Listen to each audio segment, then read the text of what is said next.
So brothers and sisters, today I want to speak on, the actual topic is called valuing our fellowship with God. अब भाई बहनों, आज वह शीर्षक जिस पर मैं आप सभी के बीच में बात करने वाला वह शीर्षक हमारा यह है कि उस संगति को जो हमारी प्रभु के साथ होती है उसको मूल्यवान समझना, उसका मूल्य जानना। When we come to Christ, when we give our life to Christ, we come into fellowship with God. और जब हम अपने जीवन में प्रभु यीशु मसीह को स्वीकार करते हैं, हम परमेश्वर के साथ एक रिश्ते में आते हैं, हम उसके साथ एक संगति में आते हैं। But the thing is that whether we are valuing this fellowship with God. लेकिन मुख्य रूप से बात यह हमारे लिए मायने रखती है कि क्या हम परमेश्वर की संगति को मूल्यवान समझते हैं, उसका मूल्य जानते हैं। Or do we feel sometimes that okay, we can do our own thing and then come back to God? या हम ऐसा सोचते हैं कि हम अपने खुद के स्वयं के कुछ काम को कर सकते हैं और फिर लौटकर परमेश्वर के पास जा सकते हैं। So there will be a period of time where we don't have fellowship with God. कि हमारे पास ऐसा एक समय भी रहता है जहाँ पर हम परमेश्वर का संगति नहीं भी करते हैं। So we'll see all that, and I believe this is a topic which is very, very important for all of us. और आइए हम परमेश्वर के वचन में इस वचन से संबंधित हम देखते हैं और देखते हैं कि परमेश्वर का वचन हमसे क्या कहता है। I mean, it is very important for my own life. क्योंकि मैंने पाया कि यह मेरे जीवन के लिए सबसे ज़्यादा महत्वपूर्ण है। And here, if we are able to get something out of this message, and it will become a great help for us. और यदि आज के संदेश के माध्यम के द्वारा यदि हम इसमें से कुछ हमारे लिए बटोर कर ले पाए तो यह हमारे जीवन के लिए लाभदायक होगा। So, fellowship.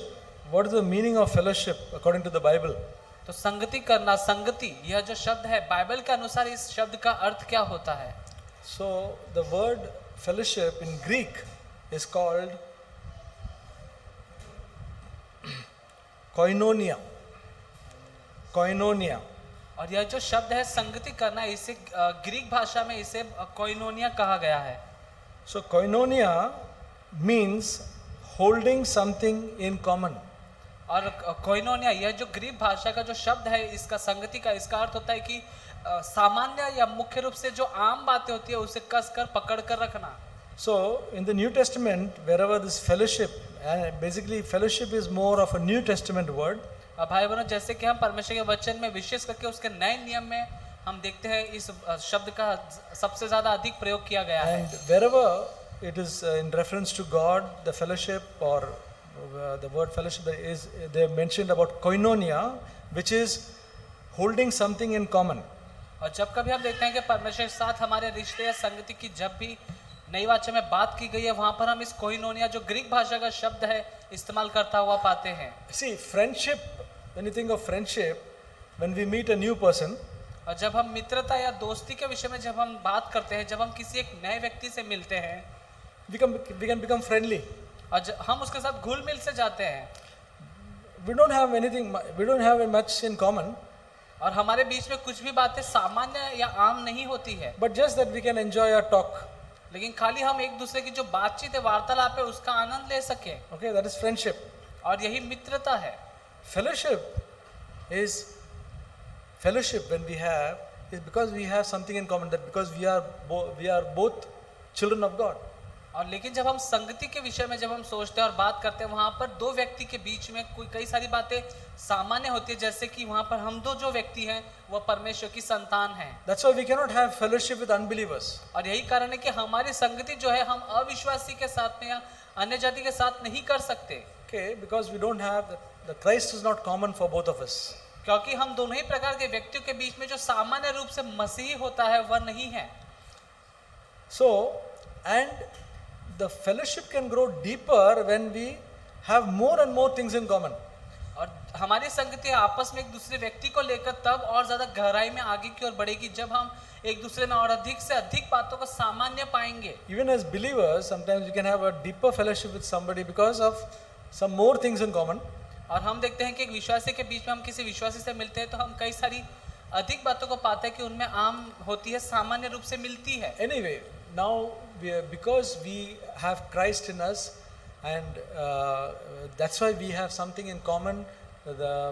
that's why we can have fellowship with God. और यही कारण है कि मसीह हमारे जीवन में एक वह सामान्य रूप से जो एक व्यक्ति के समान है। यही कारण है कि उसके द्वारा हमारी संगति पिता के साथ होती है। So the important section about knowing about fellowship is found in 1 John. और संगति का सबसे ज्यादा महत्व हम प्रभु के वचन में बाइबल में देखते हैं। पहला यूहन्ना अध्याय 1 John chapter 1. पहला यूहन्ना अध्याय पहला। So you can refer into our Bibles, okay? आइए हम अपने बाइबल को खोलें और उस वचन की ओर चलें। This is 1 John chapter 1 verses 1 to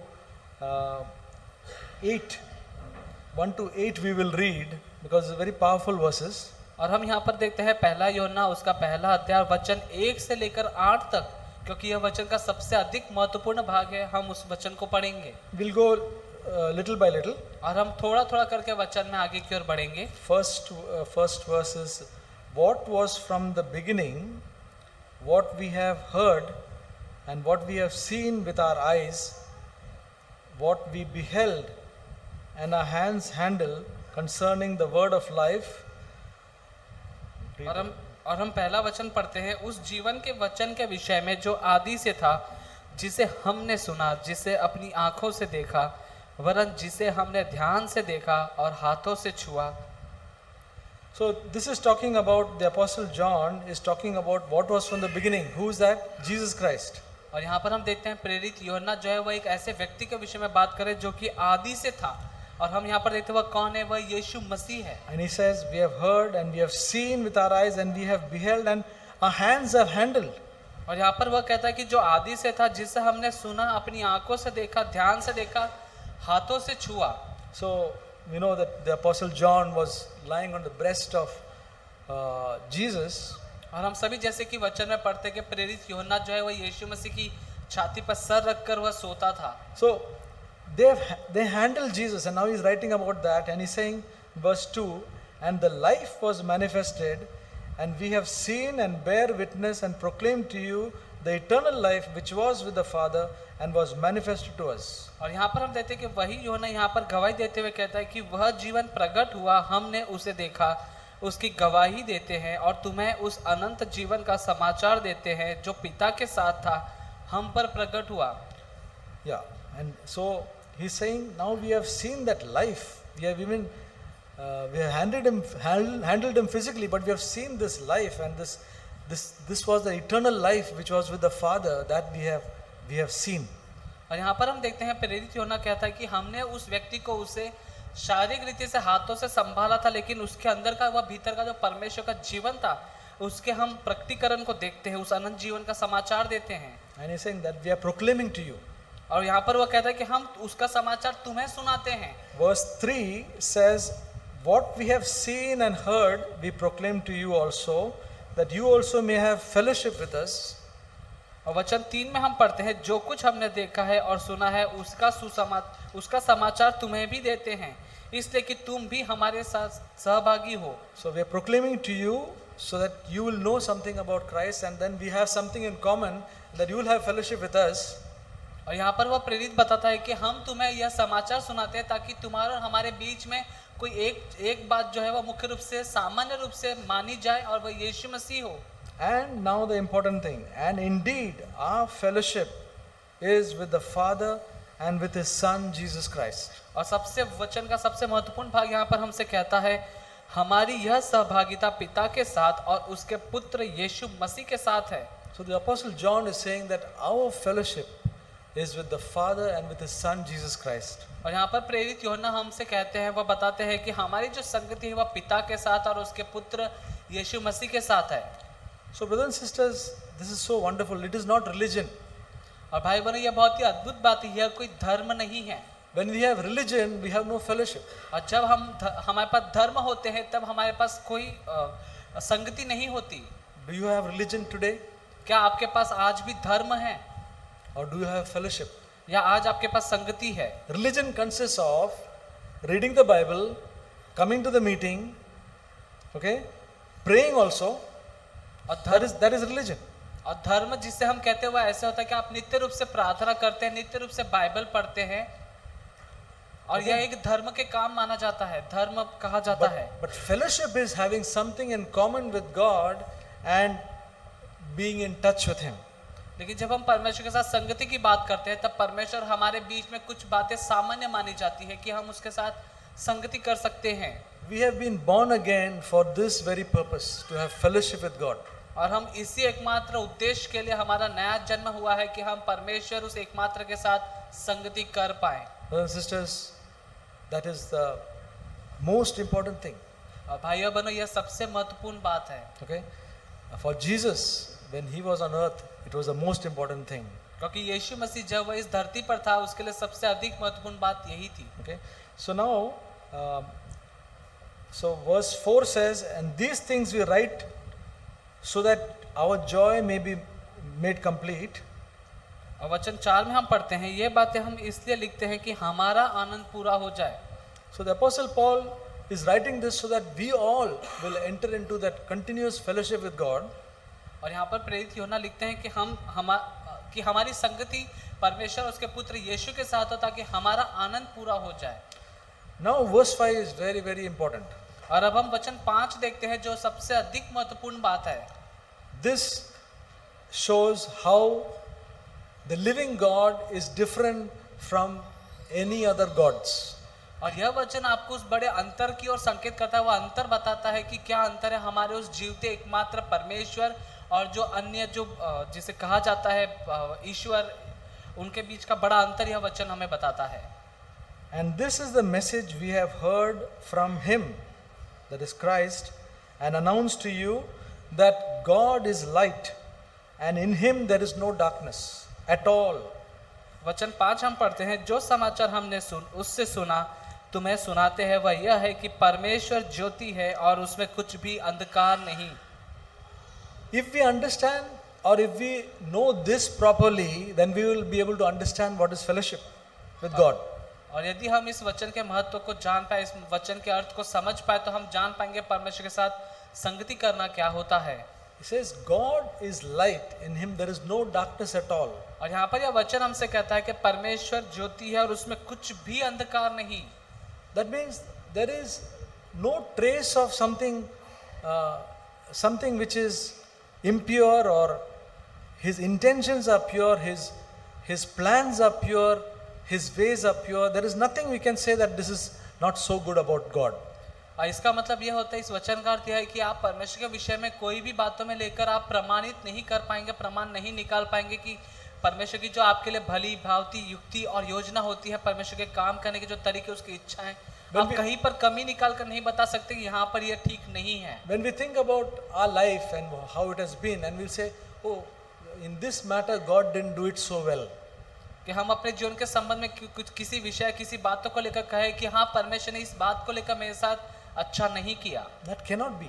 और ऐसा कभी नहीं हो सकता। Because He is light, in Him there is no darkness. क्योंकि परमेश्वर ज्योति है, उसमें कुछ भी अंधकार नहीं। Okay, He is light. वह ज्योति है।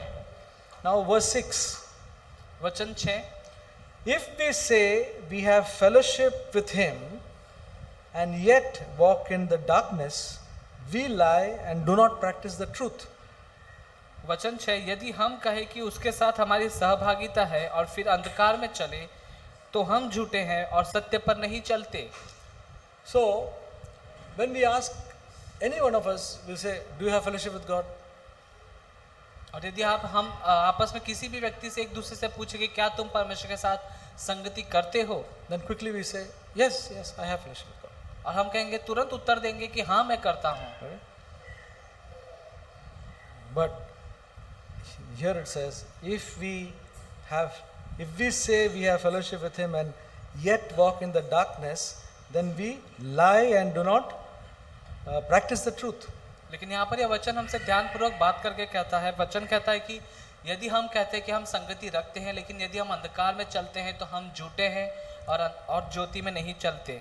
That means, what it means is that if we are conscious of something which is not right in our life, and we have discarded that and say, yes, I have fellowship with God, then that is not correct.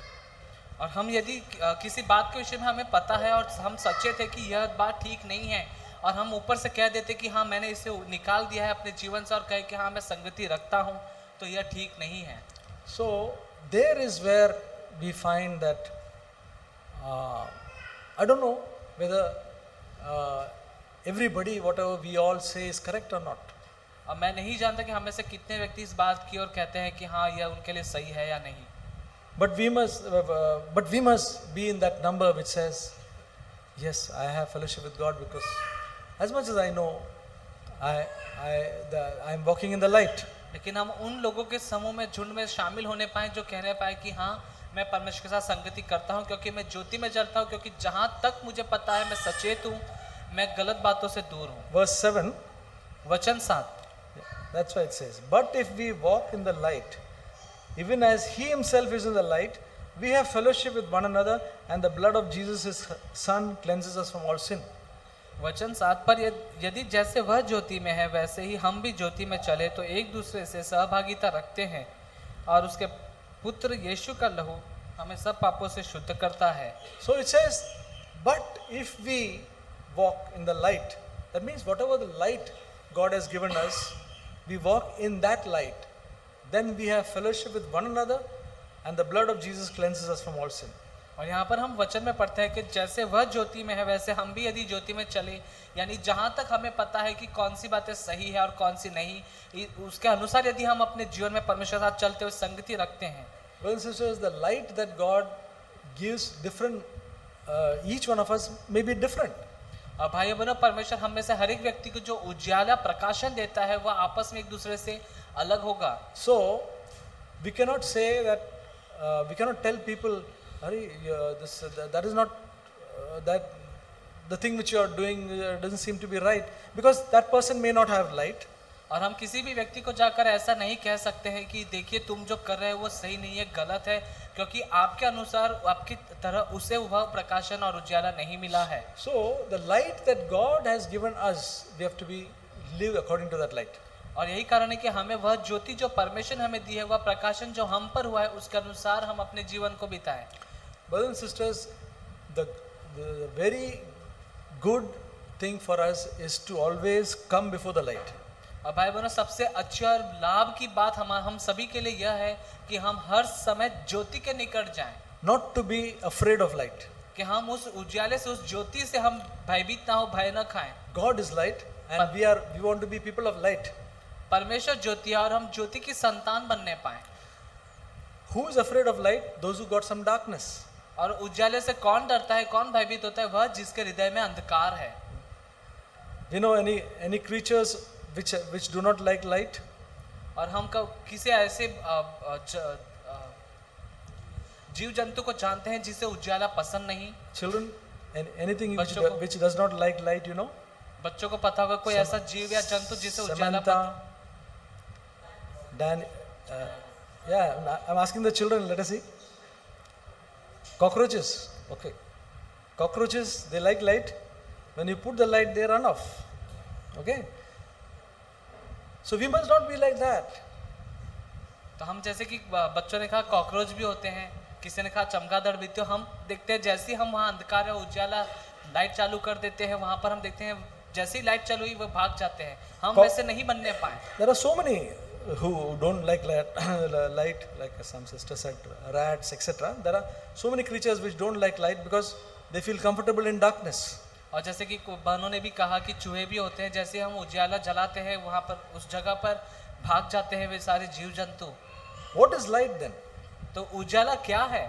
When somebody says something about us, जब कोई भी व्यक्ति हमारे विषय में कुछ हमसे कहता है, maybe it's our wife who tells us something about us. हो सकता है कि वह हमारी पत्नी ही हो जो हमसे आकर कुछ कहे, Maybe the husband, या हो सकता है वह हमारा पति हो जो हमसे आकर कुछ कहे। maybe the children, maybe the parents, maybe brother and sister, we tell one another something.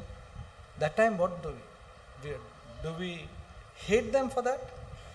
चाहे वह हमारा बच्चा हो सकता है जो हमसे आकर कुछ कहे, या हमारे माता पिता हो सकते हैं जो हमसे आकर कुछ कहे, या हमारे भाई बहन आपस में हो सकते हैं जो हमसे आकर कुछ कहते हैं। और जब वो कहते हैं तब हम किस रीति से व्यवहार करते हैं और बर्ताव करते हैं। Brothers and sisters, if we are people of the light, we will not hate people because they tell something about us. और भाइयों बहनों, यदि हमारे जीवन में वह उजाला, वह ज्योति परमेश्वर की है, तो जो कोई भी व्यक्ति मुझसे कुछ या हमसे आकर कहता है, हम उसके विषय में उससे घृणा या उससे नफरत नहीं करेंगे। In fact, we would be people who would want more criticism and negative this thing about us so that we can know ourselves. और बजाय इसके कि हम चाहेंगे कि हम और अधिक उन लोगों से सुनने पे हमारे विषय में उन सारी बुराई की और नकारात्मक और कमियों की बातों को, ताकि हम अपने विषय में स्वयं को जान पाएं. Because when we are going before the Almighty God and standing before Him, where we are fully exposed, क्योंकि जब हम उस जीवते परमेश्वर के सम्मुख हम अपने आप को लेकर जाते हैं, तब हमारे भीतर का सब कुछ उसके सामने खुल जाता है. we will not be afraid of man's light towards us. और हम इसके लिए मनुष्य के किसी उज्याले का भय न खाने पाए. We will not be, और हम नहीं खाएंगे, because we have been before God who has exposed us fully. क्योंकि हम उस जीवते परमेश्वर के सम्मुख, जो हमारे भीतर की सारी बातें जिसके सम्मुख खुली है, उसके सम्मुख हम जीते हैं. So dear brothers and sisters, whenever we go to our Heavenly Father, we are going before light. अब भाइयों बहनों, जब कभी हम परमेश्वर के सम्मुख जाते हैं तो हम उस ज्योति के सम्मुख जाते हैं, उसके उज्याले के सम्मुख जाते हैं. And we are before Him, where our every thought, intent and motive is laid clear before us. और जब कभी हम परमेश्वर के सम्मुख जाते हैं, तब हमारे मन का, हृदय का उद्देश्य, हमारे सोच विचार, हमारी युक्ति योजनाएं, सब कुछ उस परमेश्वर के सम्मुख जो उज्याला है उसके सम्मुख खुल जाता है. Is it good? Is it good to have like that life? और क्या आपको लगता है यह अच्छा है, इस प्रकार का ऐसा जीवन होना? That's a best life. और मैं कहना चाहता हूँ यह सबसे उत्तम जीवन है, where our intents and motives are all before God. जहाँ पर हमारे जीवन का मकसद, हमारे जीवन का ध्येय, उद्देश्य, सब कुछ परमेश्वर के सम्मुख खुला रहता है. So then now we are in the light now. और अब हम उज्याले में हैं. And God is light. और परमेश्वर उज्याला है. So what is the common thing? तो हम दोनों में क्या सामान्य बात है? Light and light. उज्याला और उज्याला. So we have fellowship. तो हमारे बीच में संगति है. The problem is God is light and in us there is darkness, then fellowship is not there. और समस्या यह है कि परमेश्वर ज्योति है और अंधकार हमारे भीतर है, और यही कारण है कि हमारी संगति नहीं हो पाती. It is not a difficult thing to be in the light. और उज्याले में या ज्योति में होना कोई कठिन काम या कठिन बात नहीं है. All it requires is a desire to have fellowship with God. और केवल यह एक ही बात की मांग करता है कि हम परमेश्वर के साथ संगति रखने की हृदय से लालसा रखे, चाह रखे. And not be interested in religion. और ना किसी भी प्रकार के धर्म और किसी पंथ के कामों में दिलचस्पी रखे. If we are interested in religion, then we may not walk in the light. और यदि हम धर्म के कामों की बातों में ही केवल रुचि रखते हैं, दिलचस्पी जताते हैं, हम परमेश्वर के साथ संगति नहीं कर पाएंगे. So brothers and sisters,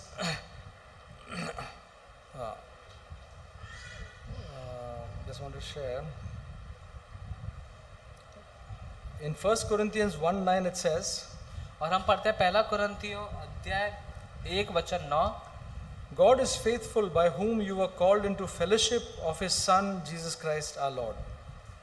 और हम पहला कुरिन्थियों अध्याय 1:9 में पढ़ते हैं, परमेश्वर सच्चा है जिसने तुमको अपने पुत्र हमारे प्रभु यीशु मसीह की संगति में बुलाया है. Yeah. And there's another verse which says in Amos chapter 3 verse 3. और हम आमोस की पुस्तक में पढ़ते हैं अध्याय 3 और वचन 3. We said about having something in common. और हमने कहा, यहाँ पर हमने बात की है कि आपस में कुछ सामान्य होना.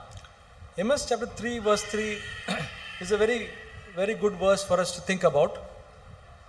और हम देखते हैं यह जो वचन है आमोस अध्याय 3 का वचन 3 का, यह बहुत ही दिलचस्प वचन है. It says, "Do two walk together unless they have agreed to meet." और हम आमोस अध्याय 3 वचन 3 में पढ़ते हैं, यदि दो मनुष्य परस्पर सहमत न हो तो क्या वे एक संग चल सकेंगे? Yeah. So when we want to have fellowship with God, we must be in agreement with God. और जब कभी हम परमेश्वर के साथ संगति में चलना चाहते हैं, हम परमेश्वर के साथ में एक वाचा में आते हैं. If God wants us to do one thing and we want to do some other thing, then we cannot have fellowship with God. और यदि मान लीजिए हम कुछ अपनी रीति पर किसी काम को करना चाहते हैं, परमेश्वर कुछ और रीति से किसी काम को करना चाहते हैं, वहाँ हम यदि आपस में सहमत ना हो तो हम परमेश्वर के साथ संगति नहीं कर पाएंगे. That's why a surrendered life always will have fellowship with God. और यही कारण है कि एक पूरी तरह से परमेश्वर को समर्पण किया हुआ, समर्पित किया हुआ जीवन वही जीवन है जो परमेश्वर के साथ संगति कर सकता है. Brothers and sisters, Jesus only wanted to do the will of the Father all the time. और भाई बहनों, यीशु मसीह अपने जीवन भर केवल एकमात्र परमेश्वर की ही इच्छा को पूरी करना चाहते थे. So in our lives, daily we can just say, Lord, my life I surrender to you. और हम हमारे जीवन के हर एक दिन में परमेश्वर के सम्मुख आकर कह सकते हैं कि मेरे जीवन का या आज का दिन आपके हाथों में पूरी रीति से समर्पित है. And then we know that fellowship is there. और तब हम जानते हैं कि हाँ, हमारी संगति परमेश्वर के साथ में है. So in this fellowship with God, we go before Him. और परमेश्वर के हमारी संगति में हम परमेश्वर के सम्मुख आते हैं. We spend time with Him in prayer. और हम प्रार्थना करने में परमेश्वर के सम्मुख समय बिताते हैं. That is one part of having fellowship with God. और यह संगति करने का एक भाग होता है. It's a very important part. और यह महत्वपूर्ण भाग होता है. Because unless we spend time with God, we will not know Him more and more. और यही कारण है कि जब तक हम परमेश्वर के साथ प्रार्थना करने में समय नहीं बिताएंगे तो हम परमेश्वर के स्वभाव को और अधिक रीति से नहीं जान पाएंगे. And as we have said before, that prayer is not a monologue but a dialogue. और जैसा मैंने पहले भी अक्सर कहा है कि प्रार्थना जो है वो एक तरफ से बात करना नहीं होता, परंतु वह दोनों ओर से बातचीत करना होता है. So go before our Father and sit before Him, kneel before or stand, whatever, and be in conversation with Him. और आप परमेश्वर के पास जाए, चाहे आप खड़े हो, चाहे आप बैठे हो या घुटने टिकाकर हो, और आप परमेश्वर के साथ में बातचीत करें. Or just want to listen to Him. या केवल आप परमेश्वर की सुने. And that is a process that we develop in our life. और यह वह प्रक्रिया है जिससे हम अपने जीवन में उन्नति करते हुए पाते हैं. But what about the rest of the time? Every time we cannot keep on praying. लेकिन हम बाकी के हमारा जो समय होता है उसमें हम क्या कहें, क्योंकि हम लगातार एक ही रीति से प्रार्थना में नहीं बैठ पाते.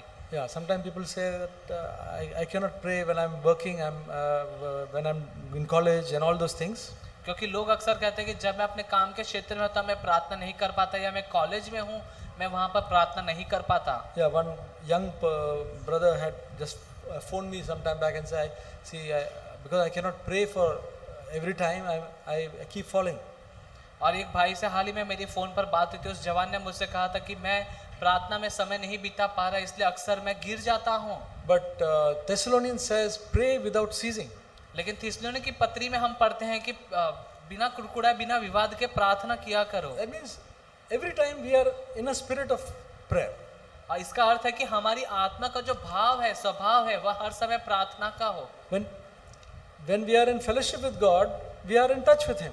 और जब हम परमेश्वर के साथ में प्रार्थना करते हैं तब हम उसके साथ में संगति रखते हैं. It's not only when we kneel down and go to a room that we can pray. We can pray in between, any time. We can be in touch with Him.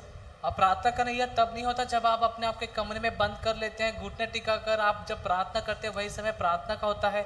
आप उसके साथ संगति रखने द्वारा प्रार्थना कर सकते हैं. So the fellowship with God is spending time with Him in prayer to get to know God more. अब परमेश्वर के साथ संगति करना उसमें सबसे बड़ा मुख्य भाग होता है कि प्रार्थना करने में परमेश्वर के स्वभाव को जानना. But most of all is all throughout the day be in touch with Him. और सबसे अधिकतर जो बात होती है मुख्य रूप से वह यह कि बाकी की जो दिन भर का हमारा समय है वह परमेश्वर के साथ बातचीत करने में हम बिताएं. Spending time with God in prayer for 15 minutes, half an hour, 1 hour is not a difficult thing. अब प्रार्थना करने में, परमेश्वर के साथ संगति करने में 15-20 मिनट, आधे घंटे का समय निकालना बड़ी बात नहीं होती या कठिन बात नहीं है. But the rest of the time throughout the day we are facing so many situations. लेकिन हमारा जो दिन भर का बाकी का जो समय हमारे पास बचता है, जहाँ पर हम कठिनाइयों का, परेशानियों का सामना करते हैं, We are interacting with people. जहाँ पर हम लोगों के साथ में संपर्क बनाते हैं, लोगों के साथ संपर्क में आते हैं, where we can fall by our speech, by our action, by our thoughts. जहाँ पर संभव है कि हम हमारे कामों के द्वारा, हमारे मन के उद्देश्य या हमारे सोचने के द्वारा हम गिर सकते हैं. Brothers and sisters, that is a thing which again will break our fellowship with God if we are not careful. और भाइयों बहनों, यदि हम सतर्क और सावधान नहीं रहेंगे तो ये वे सारी बातें हैं जो हमारी संगति जो परमेश्वर के साथ होती है उसे तोड़ देती है. But Jesus always says, be on the alert. और जैसे कि यीशु मसीह ने कहा कि हर समय सावधान रहो. All of us are like soldiers. We have to be always on the alert. और हम सभी जो एक सैनिक के समान है, हम सभी हमेशा तैनात रहने पाए. Some careless word may come out from our mouth. हो सकता है कोई निकम्मा शब्द हमारे मुख से बाहर निकल जाए, Hurt somebody, या किसी को वो ठेस पहुंचा दे, and then we don't do anything about it. और हम उसके विषय में कुछ भी नहीं करते हैं. Then what happens? That contact with God gets a little bit hazy. तब क्या होता है, हमारी जो संगति है, जो संपर्क हमारा परमेश्वर के साथ जुड़ा हुआ है, वहाँ पर कुछ रुकावट आने लगती है, बाधाएं आने लगती है। You know, in a glass when it is hazy, you cannot see clearly. इसका कारण जैसे कि उदाहरण कि हम एक कांच देखते हैं, कांच के उस पार हम नहीं देख पाते। Yeah. So that can happen, and over a period of time, if we keep on doing, then it becomes more and more hazy. और यदि हम इसी काम को और जारी आगे की ओर रखते हुए आगे बढ़ाते हैं, तब हमारा जो ये जो बाधा होगी, ये जो आगे की ओर न देख पाना, ये और भी अधिक बढ़ते जाएगा। Till a time comes when we even commit some sin, nothing happens, we don't feel anything. और तब हमारे जीवन में एक ऐसा समय आ जाएगा जहाँ पर हम यदि पाप भी हमारे जीवन में कोई हमसे हो जाए, तब हम उसके विषय में कुछ चिंता भी नहीं करेंगे। That should not happen. यह नहीं होना चाहिए। Our conscience and our should be very sensitive. और हमारा जो विवेक है वह बहुत ही ज्यादा तत्पर हो सुनने के लिए।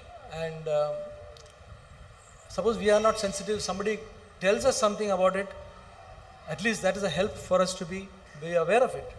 और यदि मान लीजिए हम तत्पर सुनने के लिए नहीं है, लेकिन यदि कोई व्यक्ति आकर हमें स्मरण दिलाते हुए कोई बात हमसे कहता है, कम से कम उतना तो उसकी सुने। So brothers and sisters, we have to maintain, we have to value this fellowship with God, because suppose we commit some sin. और इसी रीति से भाइयों बहनों, आप परमेश्वर की संगति को मूल्यवान जाने। उदाहरण के मान लीजिए आप कोई पाप कर देते हैं, By word, thought or action, या आपके शब्दों के द्वारा, आपके सोच विचारों या आपके काम करने के द्वारा, we must immediately, as we are aware, immediately repent, ask God to forgive us. और जैसे हमें इस बात का पता चलता है कि हमने कोई पाप जरूर किया है, तब हम तुरंत लौटकर परमेश्वर के पास जाए, मन फिराए, पश्चाताप करें और परमेश्वर से क्षमा मांगे। Ask the blood of Jesus to cleanse us. और कहें कि यीशु मसीह का लहू मुझे धोकर साफ करे, शुद्ध करे। And be cleansed and back again in fellowship. और हम धोकर शुद्ध और साफ होते हैं और फिर से हम लौटकर परमेश्वर के साथ संगति में आते हैं। That's the thing that God has given us this written in 1 John chapter 2 verse 1. These things have I written unto you that you should not sin. But if anybody sins, we have an advocate with the Father. और यही वचन हम देखते हैं प्रेरित यूहन्ना ने पहला यूहन्ना उसका दूसरा अध्याय पहले वचन में लिखा है कि मैं चाहता हूँ कि तुम में से कोई भी व्यक्ति पाप न करे, लेकिन यदि फिर भी कोई व्यक्ति पाप कर देता है तो हमारे पास परमेश्वर के सम्मुख एक वकील के समान एक सहायक है। So we must always go back to God quickly. तो हम लौटकर तुरंत परमेश्वर के पास जा सकते हैं। The devil will say, in spite of being so many years in the Lord, there is no, just forget about this life. Nothing is going to work. बजाय इसके कि शैतान आपके पास आकर फिर भी कहेगा कि देखो तुम कितने वर्षों से मसीह में हो, कितने वर्षों से हो, और उसके बावजूद तुम इन कामों में गिर रहे हो, तो अब कोई अर्थ नहीं बनता, अब कोई मायने नहीं रखता कि तुम लौटकर न जाओ। We must never listen to that. We must always have that habit of drawing to God. और आप उसमें से किसी भी बात को ना सुने, परंतु अपनी एक आदत सी बना ले कि हर समय अपने आप का परमेश्वर के पास, परमेश्वर के सम्मुख लेकर जाए। However many times we have sinned, however bad our sin is, we have got an advocate. We can go back in repentance. भले ही आपने वह पाप कितनी ही बार क्यों न किया हो, भले ही वह पाप कितना ही बुरा और गंदा क्यों न हो, हर समय उठकर आप परमेश्वर के पास जाए, क्योंकि उसके पास हमारे लिए एक सहायक है। And we can come back in fellowship with God. और हम फिर से लौटकर परमेश्वर के साथ उसकी संगति में आ सकते हैं। But the one who values the fellowship with God, लेकिन वह व्यक्ति जो परमेश्वर के साथ की अपनी संगति को मूल्यवान जानता है, prays that he will be kept pure all the time. और वह यही प्रार्थना करता रहेगा कि उसकी संगति हमेशा पवित्र और शुद्ध बनी रहे, And not slip up now and then and be satisfied with that sort of life. और ऐसा ना हो कि हाँ यहाँ वहाँ कभी कभार वह फिसल जाए, लेकिन फिर से इसी प्रकार के जीवन से वह संतुष्ट हो जाए। Because a life of continual fellowship with God is much better than a life of up and down. क्योंकि तुलना में वह जीवन जो लगातार परमेश्वर के साथ संगति में बनते हुए जिया जाता है, वह जीवन अधिक अच्छा होता है तुलना में उस जीवन के जहाँ पर अक्सर गिरना उठना हो। I want more revelation, more understanding and more experience of this fellowship with God. और मेरे जीवन में मैं स्वयं चाहता हूँ कि इस जीवन का और अधिक मेरे पास अनुभव हो, मैं इसे अपनी संगति में परमेश्वर के साथ संगति करने में इस जीवन को बिताऊं। May God help us. और परमेश्वर हम सभी की सहायता करे।